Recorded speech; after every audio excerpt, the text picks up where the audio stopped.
నమస్తే. రీసెంట్ గా అనుకోని విధంగా మాధురి బయటికి రావడం జరిగింది. బయటకు వచ్చి అడిగిన తర్వాత నేనే కావాలని వచ్చాను అంటే బిగ్ బాస్ ప్రమేయం ఏం లేదా? అనుకున్నప్పుడు రావచ్చు, అనుకున్నప్పుడు పోవచ్చా బిగ్ బాస్ అవును. అంటే? శివాజీ గారితో అన్నది ఇంటర్వ్యూలో ఆమె. అంటే ఓడిపోయినప్పుడు ఇలాంటివి కామనే అండి.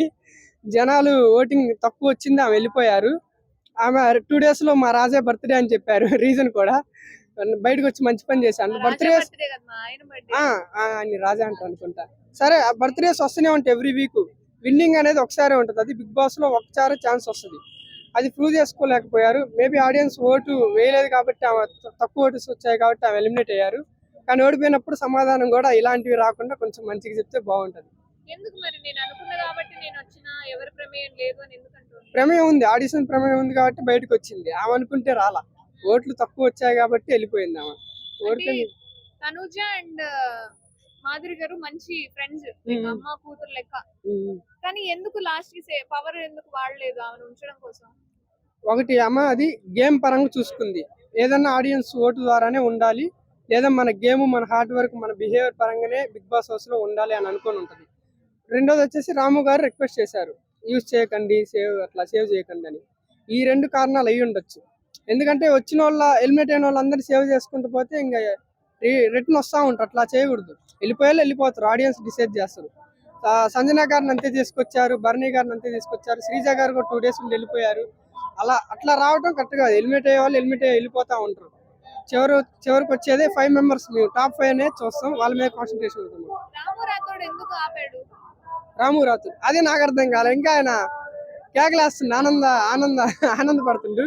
మరి ఆయనకేం ప్రాబ్లం నాకు అర్థం కాలే. మాధురితో ఏమైనా ప్రాబ్లం ఉందా?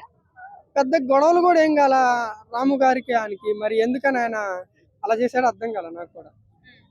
మరి 24 అవర్స్ లైవ్ చూస్తే కానీ అర్థం కాదు అక్కడ ఏం జరిగిందో. వాళ్ళిద్దరికి పెద్ద నామినేషన్ కానీ టాస్క్లలో కానీ పెద్ద గొడవలు కాల. మరి రాము గారికి అంత ఎందుకని ఎగ్జైట్మెంట్, ఎందుకు అంత ఆనందపడ్డారో అర్థం కాలేదు. ఇప్పుడు నామినేషన్స్ లో కూడా తనుజ అండ్ ఇమాన్యుయల్ చాలా ఫైర్ మీద నడుస్తున్నట్టుగా చూపించారు ప్రోమో కూడా. మరి ఏంటి వాళ్ళిద్దరు పరిస్థితి ఏంటి? స్టార్టింగ్ లో మంచిగా ఉన్నారు, ఇప్పుడు ఎందుకు నువ్వా నేనా అన్నట్టు ఉంటున్నారు? అంటే వాళ్ళకి ఫుడ్ విషయంలో, టాస్కుల విషయంలో, గేమ్ విషయంలో ఇష్యూస్ అవుతున్నాయి. గేమ్ పరంగా అలానే ఉండాలి. వాళ్ళు ఫ్రెండ్స్ కావచ్చు, ఎవరైనా కావచ్చు, ఒకళ్ళ గురించి ఒకరు స్టాండ్ తీసుకోవాలి, ర్యాప్ ఉండాలి. ఇంకా మనుషులు తగ్గే కొద్దీ ఇంకా గొడవలు ఎక్కువైతాయి. వాళ్ళే ఉంటారు కాబట్టి వాళ్ళు స్టాండ్ తీసుకోవాలి, స్ట్రిక్ట్గా ఉండాలి. ఇంకా గొడవలు అయితేనే ఉంటాయి ఉండే కొద్దీ. భరణి గారిని ఎందుకు అంటే 100% మాస్క్ వేసుకుని ఆడుతున్నారు, ఫేక్ ఉంటున్నారని ఎందుకు అన్నారు మాధురి గారా? అంటే ఆమె మధ్యలో వచ్చింది కదా, బయట కొంత ఆట చూసి వచ్చింది, బాండింగ్స్ లో ఉంటాడు కాబట్టి ఆ మాట అంది. బయటికి వెళ్ళి వచ్చాక కూడా కంటిన్యూ చేస్తుండ్రు. కొంతవరకు తగ్గాడు, ఇప్పుడు కొంచెం స్ట్రిక్ట్గా ఉంటుంది కానీ బాండింగ్స్ అనేది ఇంకా కంటిన్యూ అవుతున్నాయి. ఆమె చెప్పింది కరెక్టే కానీ మరీ అంత 100% అయితే కాదు, మరీ అలా చెప్పకూడదు. కొంతవరకు ఉంది ఆయన. ఫేక్ ఆడుతున్నారు అంటారు మీరు కూడా? ఫేక్ అని చెప్పారు కానీ సేఫ్ గేమ్ అని చెప్పొచ్చు. సేఫ్ గేమ్ ఆడుతున్నారా? ఏ విషయంలో అనిపించింది మీకు? ఏ విషయంలో అంటే కొన్నిట్లలో స్టాండ్ తీసుకోరు. ఎగ్జాంపుల్ ఆయన వచ్చాక స్టేజ్ మీద డాన్స్ ఇవ్వాలి, అటు దివ్య గారు ఇటు తనుజ గారు ఎవరో ఒకరు సపోర్ట్ చేయొచ్చుగా. మధ్యలో స్టక్ అయిపోయి ఉన్నారు. దివ్య గారు అంటేనే ఉండి ఏందండి అలా అయిపోయారు, ఇటన్నా అటన్నా వెళ్ళండి అని. అంటే ఇద్దరు క్లోజ్, ఎటో ఒకటి వెళ్ళాలి కదా. మరి అలా ఆగిపోతే సేఫ్ అనాలా, ఫేక్ అనాలా? ఎవరో ఒకరికి సపోర్ట్ చేయాలి కదా. అట్లా ఆయన స్టాండ్ తీసుకోవట్లేదు. అది సేఫ్ అనుకోండి, ఏమన్నా అనుకోండి, ఫేక్ అని అయితే అన్ను.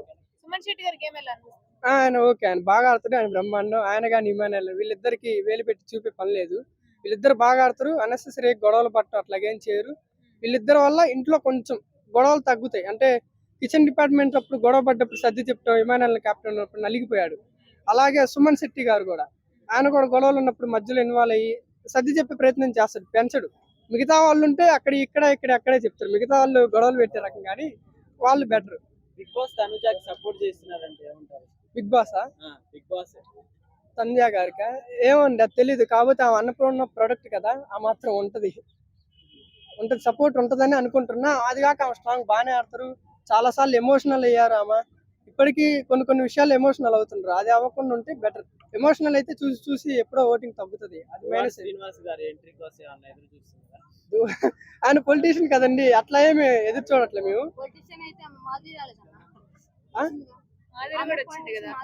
మాధురి గారు ఆమె ఇన్స్టా రీల్స్ చేస్తారు, ఆమె వేరు, ఆమె వీడియోస్ పరంగా ఉన్నారు. ఆయన only politician, full time politician ఆయన. సడన్ గా డిమోన్ పవర్ ని బయటికి వెళ్ళిపోమని చెప్పిన నాగార్జున గారు అంటే రీతు కొంచెం ఎక్స్ప్లెనేషన్ అనేది ఇచ్చింది. దాని మీద కొంచెం ట్రోలింగ్ అండ్ కాస్త కొంతమంది మంచిగా కొంతమంది చెడుగా అనుకుంటున్నారు. మీరే అంటారు? అంటే వాళ్ళిద్దరికి ఎంత ర్యాప్ అయినా ఉండొచ్చు, ఎంత క్లోజ్ అయినా అయి ఉండొచ్చు.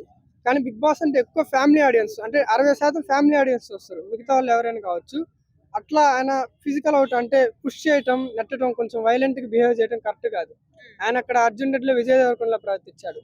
నాగార్జున గారు సాటర్డే వచ్చి శివ సినిమాలో నాగార్జున లాగా చేశాడు, అంతే తేడా. వీళ్ళు ఇలా చేస్తే ఆయన అలా చేస్తాడు.